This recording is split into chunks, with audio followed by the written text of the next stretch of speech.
Gino, welcome to the Entrepreneurial Leap Podcast. Thank you, Rob. I am thrilled to be here and so looking forward to this time with you, my friend. The inaugural podcast, the first one. Yes. And I could not think of a better person to have on for our first. And I always like to start each podcast with a quote, and I'm not going to change that. I'm going to do that right now. So here's my quote. And what I'd like you to share after I say it is, if you know who happened to say it, and then what comes to mind when you hear it. Mm-hmm. So the quote goes like this: becoming an entrepreneur is not something you do, it is something you are. Do you know who said it and what comes to mind? Well, I never speak of myself in the first person. I know you don't. So that is my quote. I said that quote. And you're too humble to ever, so I wanted to bring that to the forefront. That's nice. But what does that mean? I mean, how did that come out of you? And, share what your thoughts around that. Oh, that's good. What a great place to start. So that's nice and true. So the way this works is I think about all the people wanting to become an entrepreneur in the world and how hot that is now and how hot it has been for the last decade or two. And everybody thinks it's this tactical, practical, step-by-step how-to manual, i.e. something you do, when it is nothing like that. It is a shit show of complexity and 10-year mess. And in my mind, I just see shit flying and dust. And so it's something you are because it's a wiring, and only an entrepreneur with the entrepreneurial wiring and DNA can survive that shitstorm, because there's no how-to manual during that. It's literally making it up real time. So that is so good. That is so good. Okay, so listen, you're the creator of many things, the creator of Entrepreneurial Leap. I mean, let's face it, you're the reason that we're speaking today. And then you have 4 other pieces of content: Rocket Fuel, EOS, EOS Life, and the 10 disciplines for managing and maximizing your life. And I'm going to share this. I know you probably want to tell me to shut up, but I'm going to say it anyway. You have a best-selling book called Traction. I happen to look it up. It's #1 on Amazon in the business section right now. So that's amazing. So everything in me wants to talk about every one of those pieces of content in the book and everything. And I'm sure we're going to indirectly. But for our listeners, I'm going to follow a format during each podcast where we're going to learn about our guest's real life entrepreneurial story. And so today is not going to be any different. And so, Gino, get ready, because here we go. I'm ready. So I'm going to start with the early days. And I want you to think back to when you were growing up. And was entrepreneurship something that was even in your mindset? And did you notice anything about yourself at that time? Or upon reflection, did you notice anything about yourself that led to this idea that you might be an entrepreneur one day?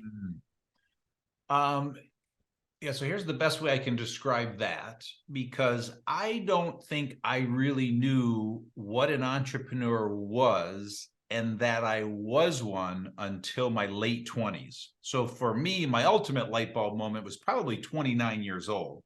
But it was simmering and brewing and getting clear in my, mid to late 20s. And I joined an organization called Young Entrepreneurs, now known as the Entrepreneurs Organization. So obviously the name of the organization was Entrepreneurs, and I joined it at like 27 years old. So obviously the word was floating around out there. But let's jump all the way to, age 13, 14, 15, 8, my teens, all the way to my early 20s. I don't think I really knew what that word was. I don't think I knew that I was one, but I was surrounded by it. And so my dad was an entrepreneur.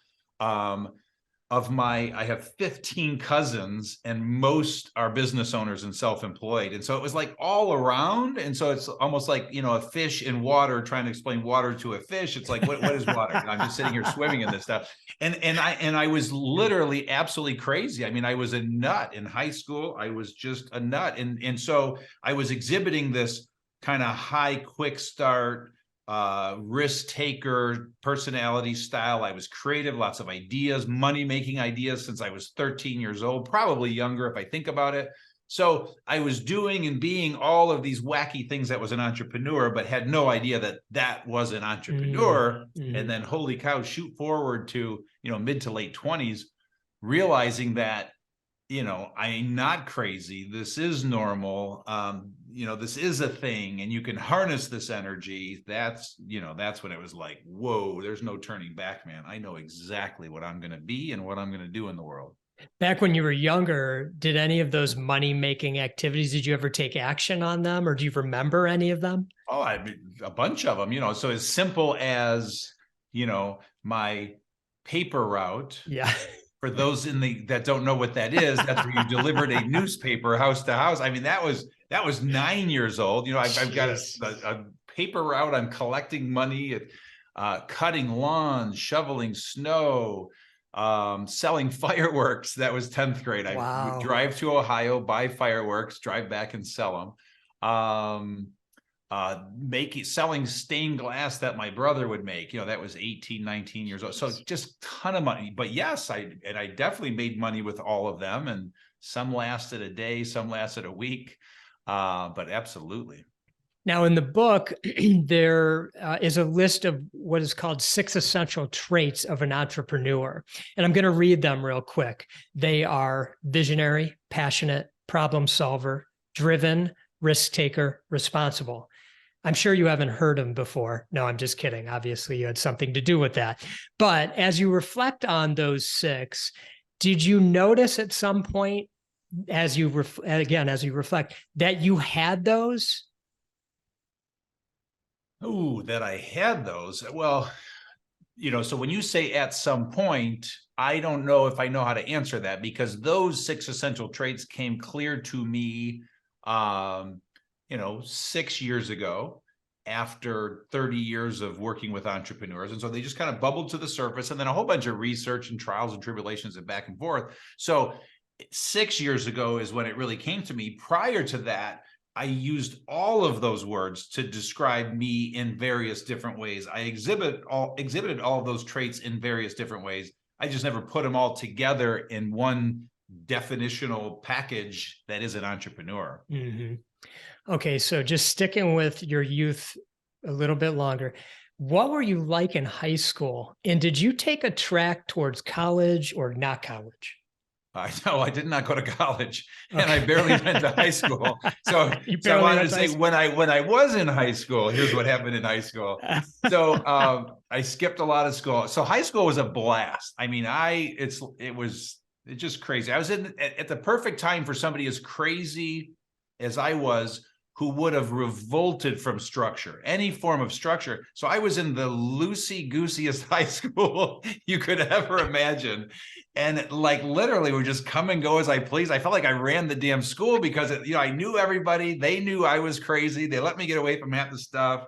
And so we could do a podcast on all of the crazy, stupid, silly things I did in high school, but it was a blast. High school to me was just one big party. Mm-hmm.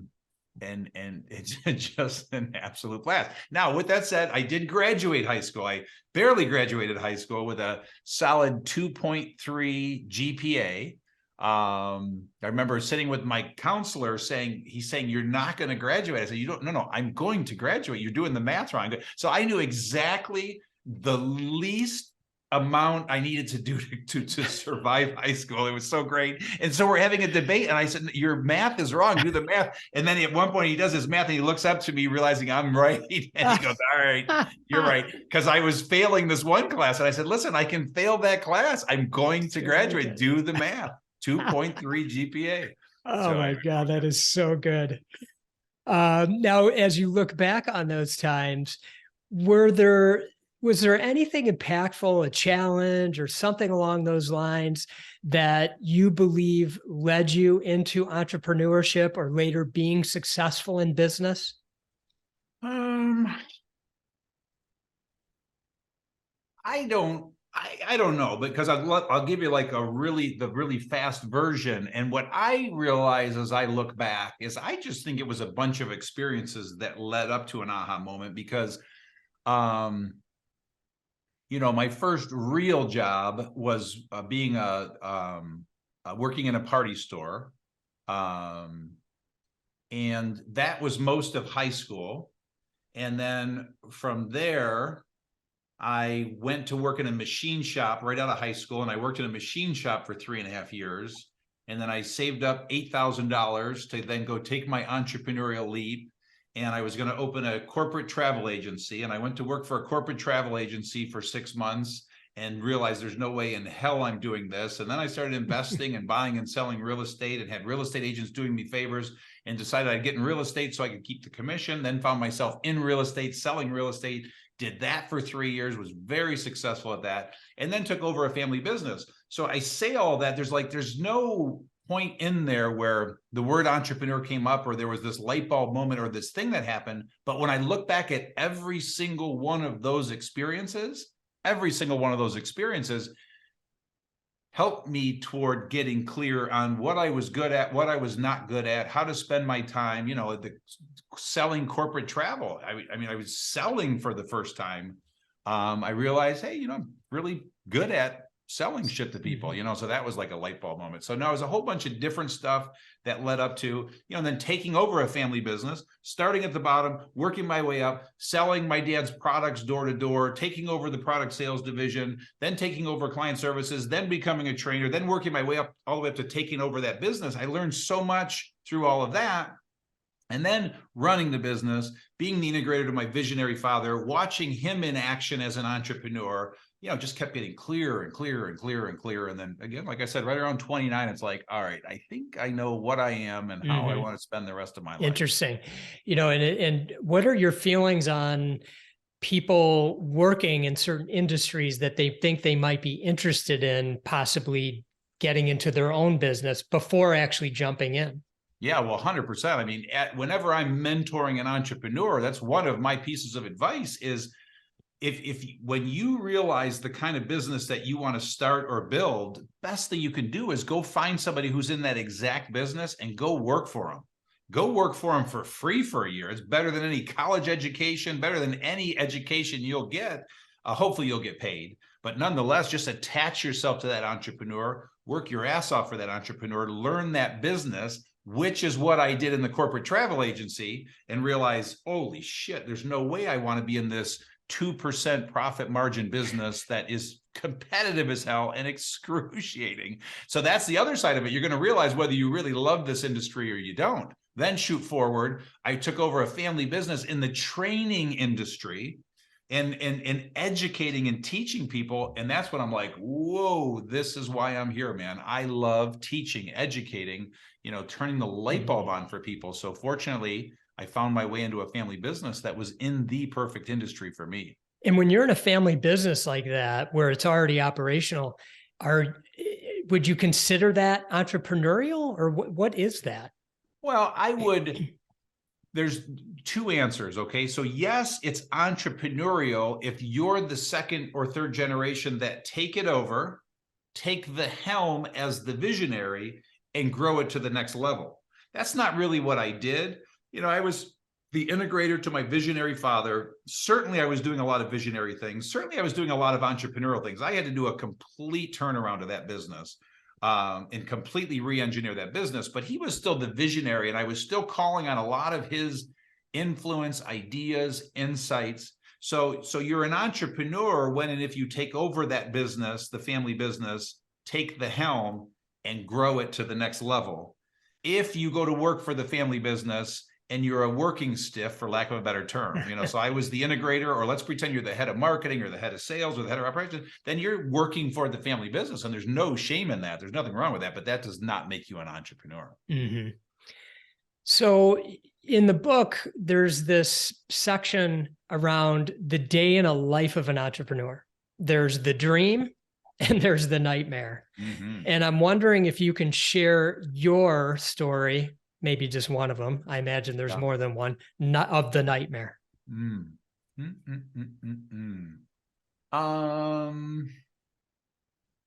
Well, and so this is where contextually I want to make sure that I'm being clear and I'm answering it the right way, because, I want the business that I founded, started, and grew as an entrepreneur is EOS Worldwide. So now I want to jump out of the family business. So what I did when I realized what I was at 29, we decided to sell the business, sold the business. I stayed on for a 3-year contract, which I got out of early, and then, took my leap to go do what I believed I was here to do, and that was help entrepreneurs. And that's when I started EOS Worldwide. And so the nightmare, I want to look to EOS Worldwide for the nightmare.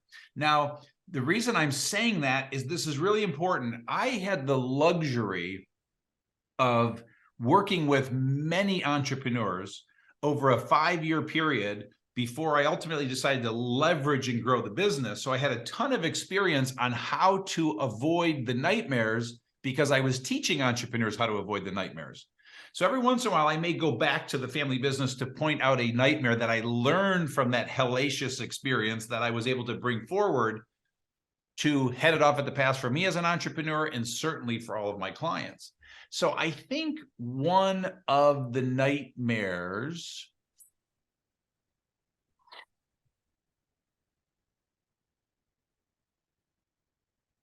I don't have a perfect one because, again, I was able to head a lot of them off at the pass. But there's a point I'm thinking about in the family business when I wasn't doing meetings and just running the day-to-day, turning the business around, firefighting, running that business, and realizing that communication was absolutely terrible. I mean, we just were not communicating. But my form of communication was just one-to-one, talking to people and fighting this fire and doing this turnaround. When I realized that once we started to formally have meetings and we met every week and then we met every quarter, everyone was on the same page. Everyone was communicating. We were crystal clear on priorities, and things were literally twice as easy. 2 times better at a minimum. And so, so then I brought that forward, teaching that to entrepreneurs, and then brought that forward from literally the inception of the business. When I brought on my first person, we met every week and we met every quarter. And so just kind of headed that nightmare off the pass, because the nightmare is when people are just not on the same page. Your people are not clear. They're run ragged. They're exhausted. They're burning out. They're trying to find their way, and they are just on board because they are following your sheer will, passion, your charisma, and that can only get you so far when building a business. That's right. And it's a great experience share that you had to that. And it's a good segue into another part of the book, which talks about the 8 critical mistakes. And I'd like to read these as well. It's no vision, wrong people, not spending time with people, as you just mentioned, not knowing who your customer is, not charging enough, not staying true to your core, and not knowing your numbers. So I think here you've mentioned at least one where you weren't spending time with your people in the way that, you felt was most valuable now that you know what you know. Is there one or two of these 8 that you can draw on and think back of a mistake where you were making? It's so, this is so great because I don't know that I've ever been interviewed as an entrepreneur. I've always interviewed as a teacher, as a content provider, as somebody who helps entrepreneurs. So this is actually clarifying. And I don't know if this makes for a terrible podcast or a great podcast, but I'm realizing how I applied all of this to the building of EOS Worldwide. And it was not perfect. It was not easy. It was grueling building that business, but man, I headed a lot of this off at the pass. because like an example is not knowing your numbers. So as I was in the family business doing that turnaround in the first 3 years, I was blessed with a business mentor named Sam Cupp, who taught me the concept of scorecard. And it was like the Red Sea parted. I'm about a year and a half into this nightmare of turning this business around. And he taught me this concept of having a handful of numbers that you look at on a weekly basis. And it was, I mean, enlightening. I had a pulse on the business. I could predict things. I could see things. So, that was one mistake, was flying blind for a year and a half running that business until I realized how powerfully simple it was to just look at a handful of numbers every single week and know exactly what was going on. Yeah, it's like you're reading my mind, because my next question is about generating cash. And it's one of the scariest things, I think, in the early days for an entrepreneur. And, I'm curious, and maybe that was the point in time. And if so, that's fine. But how and when did you really get focused on the importance of generating cash for your business? Well, so that is ingrained in me. So the best way to describe that. So now let's go to, here I am, this entrepreneur in the making. I am 31 years old. I sold the family business. I just got out of a year and a half contract, 3-year contract, but I got out early. So I did a year and 4 months. I told them I'm ready to leave every day for a year and 4 months, and they finally let me go. And so then I took 9 months off. I took a 9-month sabbatical to soul search and decide exactly what it was that I wanted to do. I went into that sabbatical with a net worth of over $1 million. My goal was to be a millionaire by 30. I was flat broke by 32. So I went into that sabbatical a millionaire. I came out of that sabbatical, started this business, EOS Worldwide, the business EOS Worldwide, and about 6 months into starting it was $200,000 in debt. So a whole bunch of things happened, but the point I'm making in all of that is I was in crisis mode, but this is also kind of where I shine as a crazy entrepreneur. So the point is, I am wired to generate cash. I am wired to sell. And so when I started that business, the business was the business of helping entrepreneurs run their companies. And I knew I had a knack to do this. I just wasn't exactly sure how I was going to do that. But I was fanatical about knowing what I needed to generate every week to stay in business. And I even got to a point where a year and a half in, I sat down with my wife and we put a stake in the ground because I still wasn't fully supporting my lifestyle. I was continuing to go in debt personally. And I put a stake in the ground. I said, but if by June 30th, I am not generating this much money, then I will go get a real job or go do something else. And so in that state, it's really easy to focus on generating cash. And that's maybe why I'm so obsessive, because if there is no cash, there is no business. So priority one as an entrepreneur starting the startup, you got to generate cash. And every week I knew exactly what number I needed to hit to generate cash. And then I knew exactly what number to hit every week to hit that June 30th stake in the ground so that I could, not fail my family and make this business take off. That is so good and thoughtful and intentional. Were you ever scared? I was terrified. Are you kidding me? I destroyed my body. I was terrified. Are you kidding me? It was sheer terror in those days. But on that note, incredibly passionate and believed I was going to succeed. And in other words, failure was not going to be an option. But at the end of the day, if I failed, then I failed. Yeah. I mean, I already lost $1 million. I mean, it doesn't get much worse than that failure. So I was already pretty good at failing. That's great. The book has a part about staying in your sweet spot. And you've mentioned, that you were wired to generate cash. You also mentioned that you loved selling. Is that your sweet spot? And how does one determine what their sweet spot is? Well, here's what really important. I don't love selling. Please understand, I do not love selling. I'm not even sure I like selling. And I may even have utter disdain for selling. I'm just really freaking good at it. So it's like, so my product, my service, what I offer the world as an entrepreneur is helping an entrepreneur run an amazing business and taking them through this process that I created. And so to get to that place where I'm sitting in a session room with an entrepreneur and their leadership team, I got to sell. I don't want to sell. I don't like to sell, but I have to sell, and I'm pretty good at it. And worst case, if you're not good at it, get good at it, because you got to generate cash. And so I can't help but react to you saying I love to sell. That was not the case at all.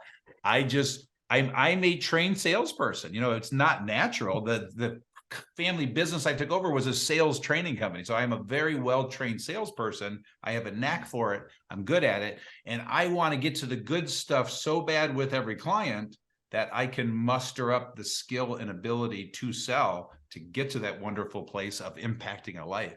Mm-hmm. So are there tools that you use or anything that you recommend that's been useful for you to determine your sweet spot? Well, I'm a huge fan of the strategic coach program. So when in doubt, get in strategic coach when you qualify, because that's going to teach you your unique ability. Okay. And so that's one way of saying this. Call it your superpower, call it whatever you want to call it. But that's an incredible tool that will take you through a very specific process to discover your unique ability. But when we say sweet spot, let's just broaden that a bit. It's just being hyper aware of you knowing the things that you love to do and the things that you don't love to do, the skill sets that you have. So it's just being aware, because at the end of the day, I lean toward certainly the sales and marketing side of things. And I'm not an operational person. That's not where I lean the most. But you might be an entrepreneur who leans more toward the operational side. So you're just being aware of where you shine. Yeah. And it's not a switch. It's not something when you say, it's Tuesday, by next Tuesday, I want to know my sweet spot. It's not that easy. It's a journey of awareness. And what's crazy is it keeps getting clearer and clearer and clearer and clearer every single year. And so just start being aware of the shit you're really good at, and it will come very, very clear in time. Okay. Now, holding yourself accountable is really important as an entrepreneur.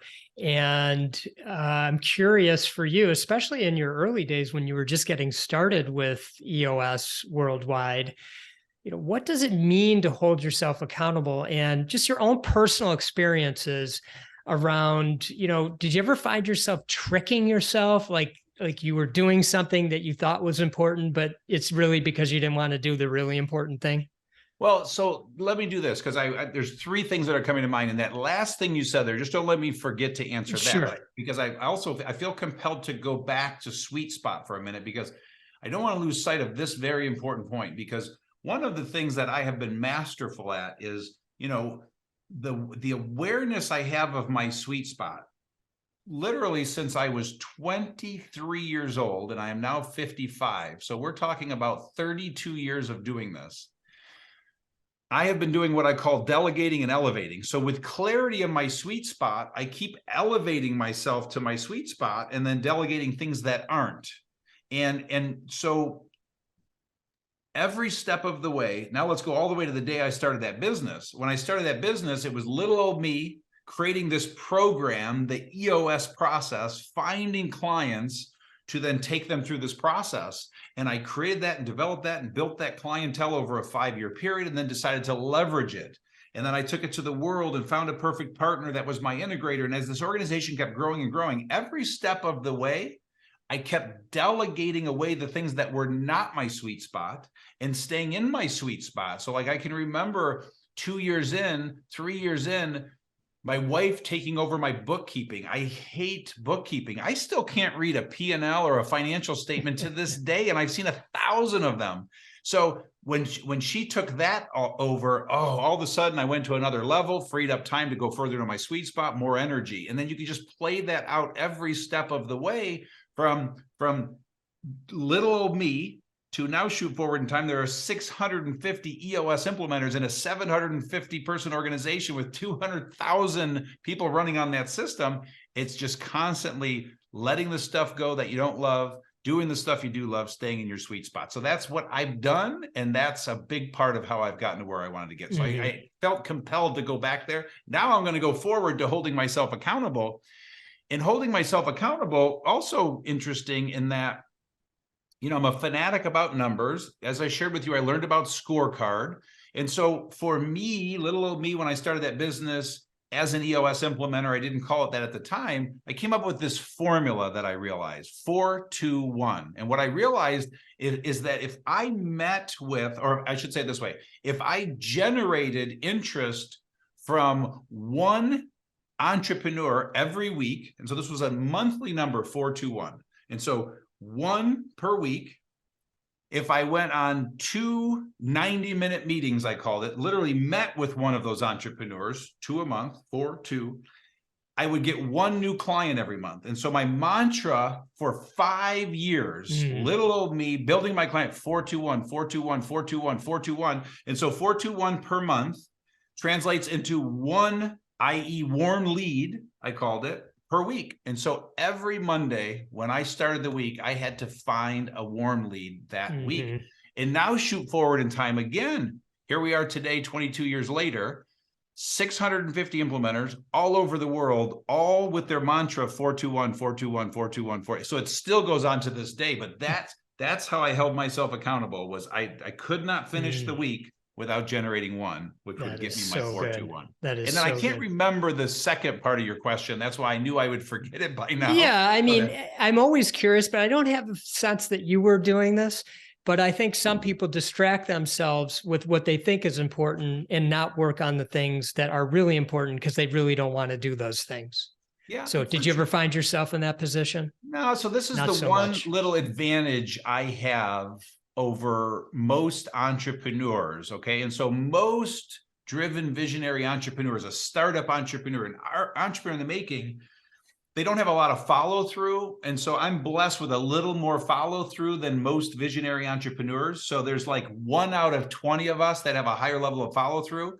What's unfortunate about it is it's OCD, it's madness. You drive yourself crazy. So I envy entrepreneurs that can let things go. I can't. Okay. Yeah. So I have that, which helps me. But again, we all have advantages. So it's not like the reason I pulled it off is because I had this special thing, because the other 19 out of 20 don't have it and they're just as or more successful. So no, that I'm really good at, the follow through, the prioritization, knowing what's really important. So I'm kind of blessed with that.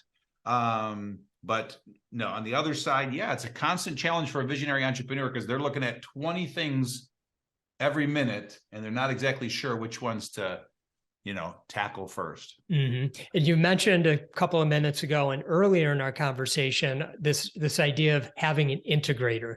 And can you explain how that worked in your experience when you realized you needed an integrator, and maybe just also explain what an integrator is in the event that somebody doesn't know? Yeah, for sure. So again, and this is where it's nice to go back to the family business and then forward to me as an entrepreneur in the making, doing my startup. Yeah. Because I learned this concept and frankly created this concept in the family business. So what I realized was my dad was a visionary. I was an integrator. That's when I coined those terms. And, for the last 30 years, I've been teaching that to the world. Now let's shoot forward to me as a startup. Every founding entrepreneur, a driven visionary entrepreneur, is what I call a visionary. You're a visionary, this crazy wild energy, these 6 essential traits that you mentioned at the beginning of this podcast. That's a visionary. And a great visionary at somewhere in their journey of building their business from 0 to 100 million is going to need an integrator. And an integrator is the counterpart to the visionary that counterbalances them and frees them up. And so an integrator runs the day-to-day of the business. All the functions report to the integrator so that the visionary can be free to build the company. And so I was savvy enough to know that I didn't want to be an integrator anymore. And I wanted to be a visionary starting at employee number 1. Okay. And so what I did is, again, 5 years of creating EOS. When I decided I was ready to bring it to the world, the first thing I did was went and found a business partner who I gave 20% of the business to, and he was my integrator. I was the visionary. He was the integrator. He freed me up to just go wild and grow the business, and he ran the day-to-day, and we were the ultimate dynamic duo. And so I realized I wanted to spend my life as a visionary, never wanted to be an integrator again, and went and found my perfect match. And so did you realize along the way, did you feel like you were somebody who liked to have a business partner, or were you more into, I mean, you started very independent for the first 5 years. What did you feel like came up for you as around having partners, not having partners? Yeah. So here's what I realized in the family business. I was a 1/3 partner with 3 partners. So it was my dad, we had a third business partner, and myself, third, and a third. When I founded my first business that was 100% mine, I realized that I don't ever want to give up control. I want to have total control of the business. So I'm comfortable having a partner.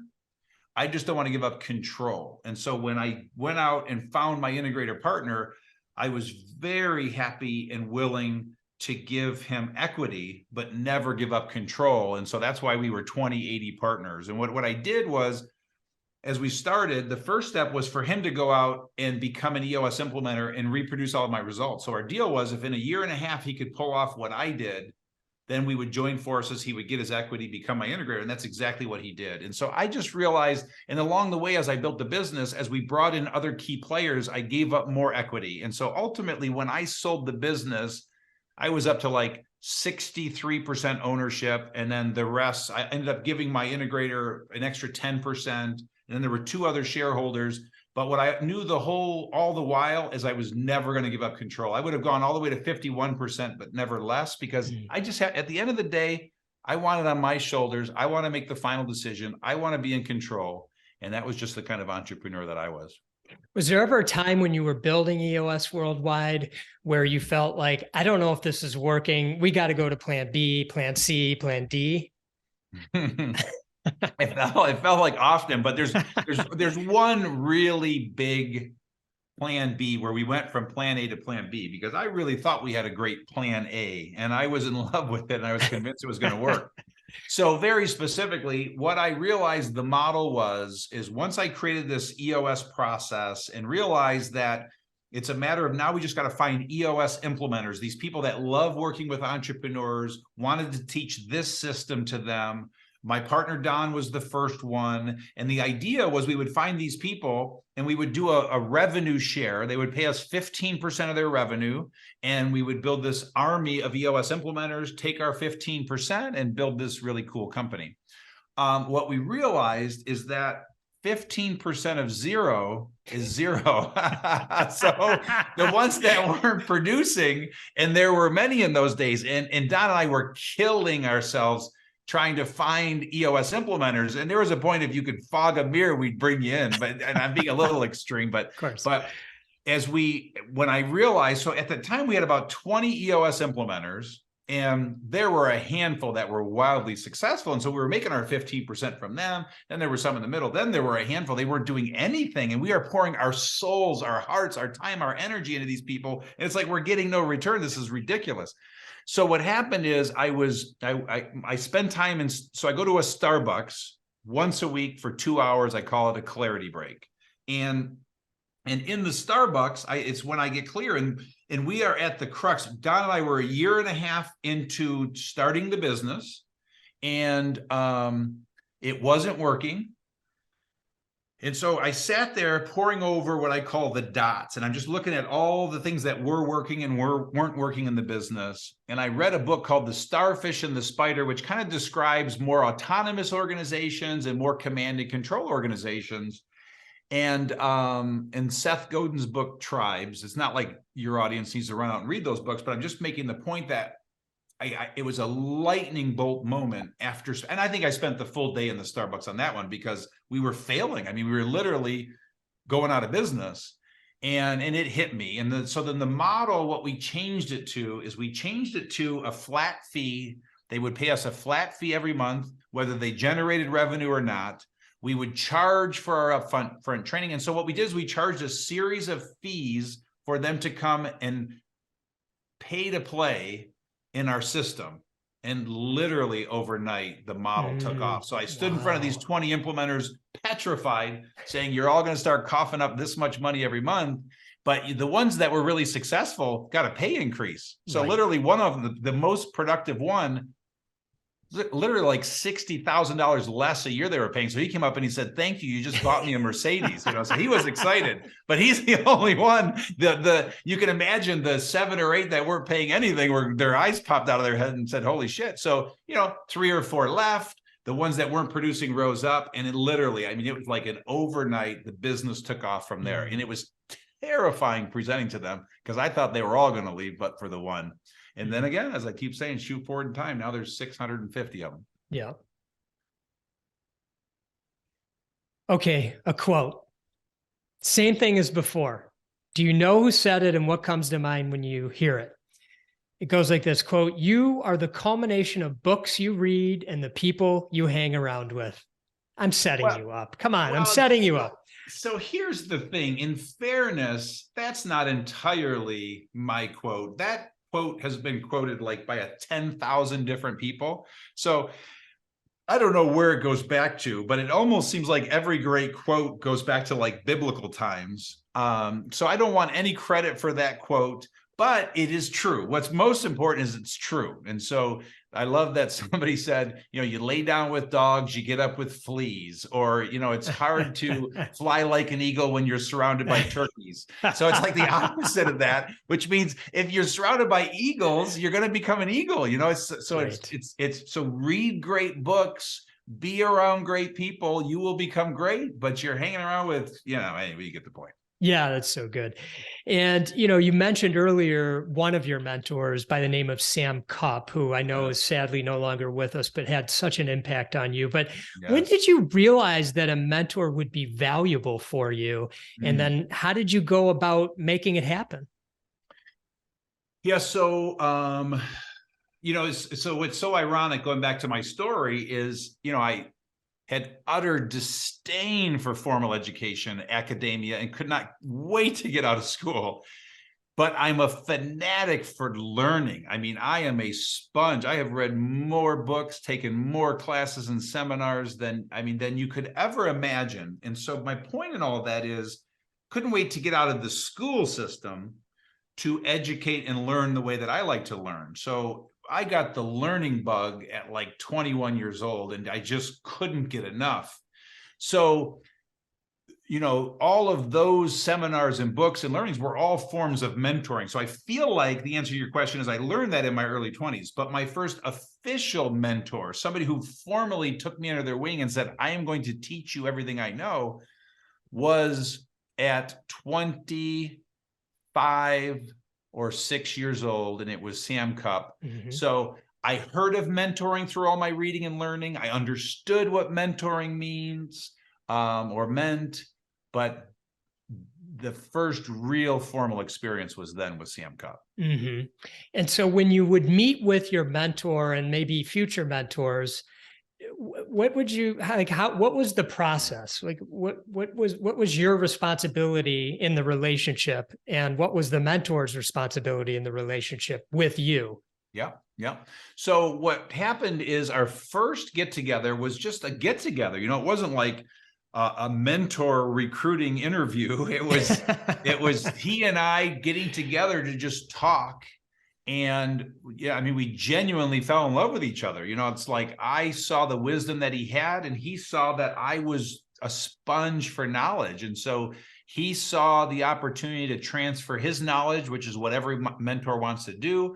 And I wanted to learn. So we had an amazing meeting that felt incredible. And then, I just simply said, "Can we meet again?" And we did. And then we met again. And so it still wasn't formal, but we met again, and it was just as powerful. And then it came to a point where we met every month, and I can't remember exactly whether it was his suggestion or mine, but we basically met every single month. And it wasn't formal from a standpoint of you do this and I'll do that. It was just, we met every month for about 2 hours in his office. And what I would make sure I did was, took copious notes and applied everything he taught me, and then just gave him great feedback on how what he was teaching me was working, which I think filled him up and validated him, that he was not wasting his time on me. And so that's how that kind of all just evolved. So good. And then what's also important to say, though, is my dad, has been my mentor probably a year before Sam Cupp, he formally became my mentor. So my dad was my greatest mentor, but my dad was my people mentor. He taught me how to lead and communicate to and motivate and inspire people. Sam taught me how to run a business. So it's like I was armed with these two incredible mentors. And it goes to show, you connect with different people in that type of relationship, and they have different things, different wisdom to offer you, and then you bring it together. Exactly. We've in the book, there's a list of 8 must-dos that are recommended for early stage entrepreneurs, and we've hit a number of them already, but I do want to read them. Yeah. And they are: have a clear vision. Do you think in 10-year timeframes? Are you a partner person? The bigger the problem you solve in the world, the more successful you'll be. Get feedback from customers and clients early and often. Always have a plan B. Work hard, really hard. Take criticism and doubt with a grain of salt, and see it every night. And I wanted to ask you about the 7th one, which is take criticism and doubt with a grain of salt, and how that played out for you in your entrepreneurial journey. Oh, you picked a good one. Oh my God. So there's 2 things that really stand out. So I'm a fanatic for learning. I'm a fanatic about getting insight and advice and feedback and perspective. And I'm a fanatic about anytime I create a product or a service, getting feedback from my clients, real world people who are using the product. And again, I'm fanatic about asking mentors for advice. And so assuming you're that kind of person, and I read a lot and get a lot of information, if you're that kind of person, you have the data input is overwhelming and daunting. And so you've got to get good at filtering that. And most of it is bad. Most of it is bad. Based on you, me, the entrepreneur, and what I want to build, 85% of what I learned is bad. It doesn't fit in what I wanted to build. And so I've got to be really good at filtering it. And advice you will get from friends and family and mentor is bad. So the 2 things that come to mind is, I remember I was in my EO forum. There were 12 of us. And I had my aha moment at 29. When in this, as it evolved, maybe I was 30 or 31 when I presented, but I presented to them, here's what I'm going to become. I'm going to become a virtual CEO. That's what I called it at the time. And I'm going to do this with clients. And almost every one of them told me it'll never work. And there was only all these other entrepreneurs. Oh, exactly. And there was only one that had total faith in me. But the rest they didn't get it. They didn't understand it. Didn't see how it could work. So I had to take that advice with a grain of salt. And so imagine if I listened to them. I mean, and then the other one was, it's kind of a 2-parter. So this is 2 dear friends. And then, so I'm 5 years into creating EOS and the process, and it's working. And one of them was a client. Now that I think about it, both of them were clients.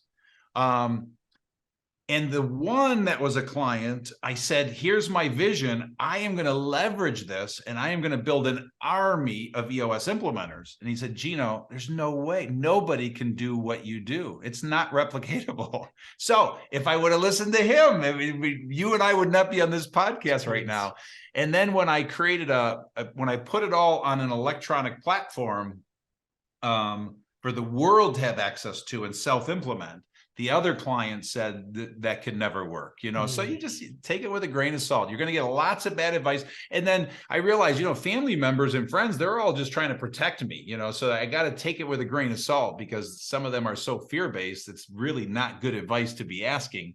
So take it all in, but then filter it all out, the 85%. Yeah. And bad doesn't mean bad in the way it sounds. Bad just means it doesn't fit. So 85% didn't fit for me. And I had to perfectly glean the 15% that kept making me better and growing my business faster.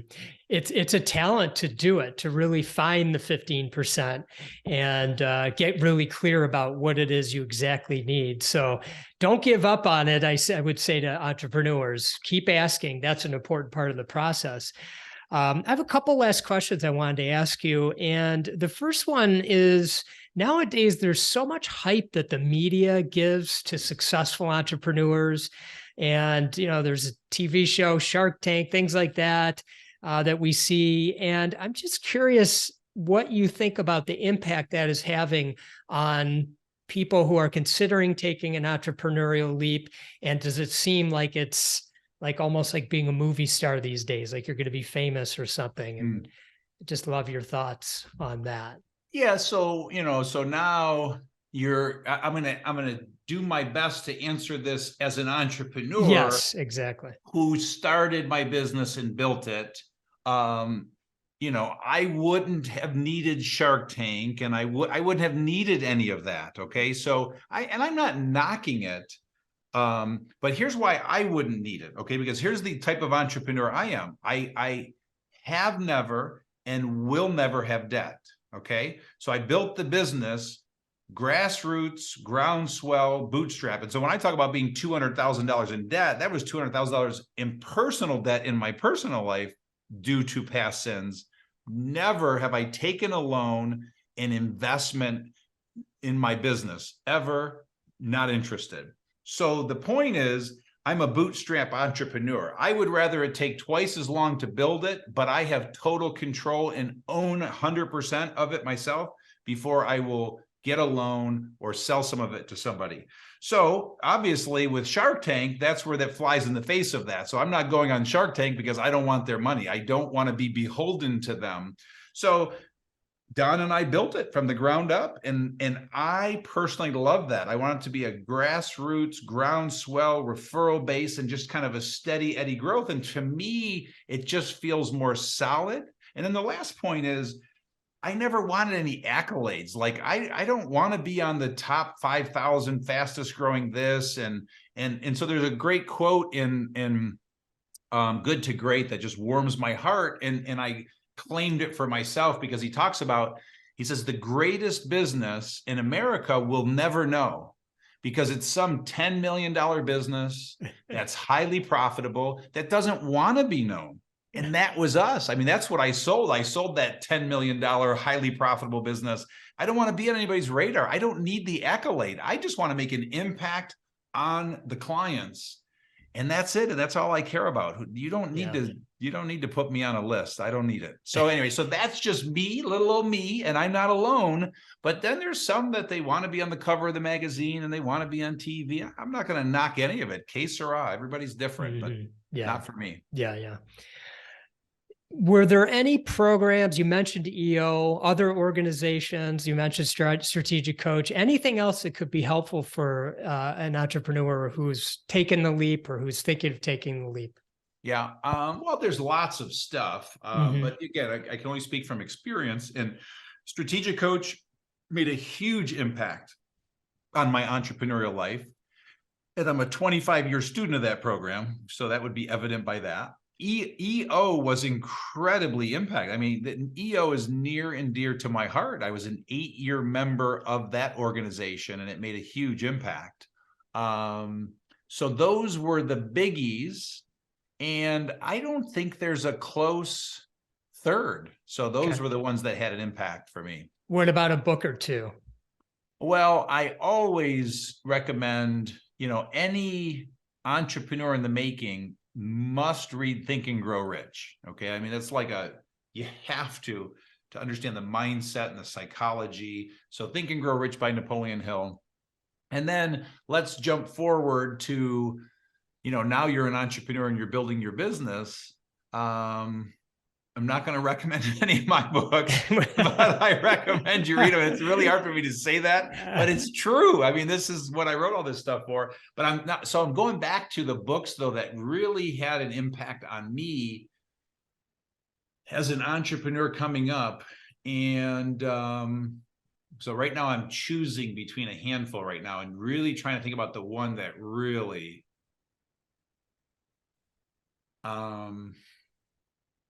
7 Habits of Highly Effective People really had an impact on my life. There's an audio recording called "The Strangest Secret" by Earl Nightingale, which was huge in my life. And then, probably the business book that had the greatest impact on me. Ooh, so tough. So I just have to say both. I would say E-Myth and Good to Great. Those probably had the biggest, they were like the aha, voila, wow moments for me. So there's a few. That's fantastic. All right, I'm going to give you one last shot here. Is there anything else that we need to share about your experience as an entrepreneur to those who are considering or have taken the entrepreneurial leap and are in an early stage? Yeah, so I'm looking down at this list. So before the podcast, I sat down and I thought about the whole thing, building EOS from the ground up and then selling it 5 years ago. And so I have a list of 10 things I wrote here. And I think we hit them most, but I'm just going to quickly skim it to see if there's something that overtly I did not say. And so please bear with me. Yeah, so this is the one thing that was not overtly said. I see two, so I'm going to say them fast. The first is please find your passion. Okay, so I really believe the way that I endured sheer hell, 10 years of hell building a company, and that's what it is, building a company, is passion. I mean, literally, I just had so much passion. And every time I got knocked on my ass, you got to be an idiot to get back up. But I would get back up and I would get knocked on my ass again. And I would get back up because I was so passionate. I really believed I could help these entrepreneurs. And then the second thing is I saw it every night. So literally, from the day I started the business, I saw the end game. I saw the end game so clearly. And it was like a 20-year end game. And so every single night, laying in bed with my head on that pillow, I saw it in vivid color, the whole world embracing EOS. So see it every night would be my advice there. That's what I did. So perfect. Well, Gino, thanks so much for taking time to chat with me about all this today. I really am grateful to you. Pleasure, man. It's so great to see your face, brother. I appreciate you so much. And to all the amazing entrepreneurs listening today, I greatly appreciate you spending time with us. And I wish you all much love and gratitude along your journey.